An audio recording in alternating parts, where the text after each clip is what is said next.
আরে তুই সর এখান থেকে, তুই আমার লেভেলে না, তোর সাথে আমি প্রেম করবো না, যা এখান থেকে, আমি তো প্রেম করবো এর সাথে। আরে জানো, একটু অপেক্ষা করো, দাঁড়াও, আমি এখনই আসছি।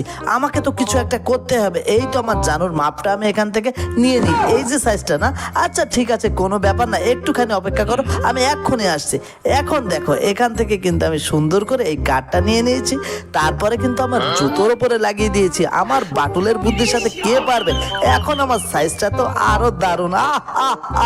তারপরে বাটুল তার প্রেমিকাকে কিভাবে রাজি করালো সেটা দেখলে তো তুমি হাসতে হাসতে শেষ হয়ে যাবে। তার আগে তোমরা যদি মোবাইলে ভিডিও দেখতে ভালোবাসো তাহলে অবশ্যই ভিডিওতে একটা লাইক করো, আর যদি মাকে ভালোবাসো তাহলে অবশ্যই লাইক সাবস্ক্রাইব করে দিবে। তারপরে দেখো, এখান থেকে বাটুল কিন্তু একটু হেঁটে নিল, মনে হচ্ছে তো সাইজটা ওকে।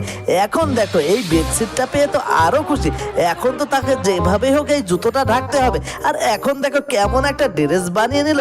এখন তো তার প্রেমিকা তাকে দেখে হেব্বি খুশি। এখন তাদের ভালোবাসা জমে গেল।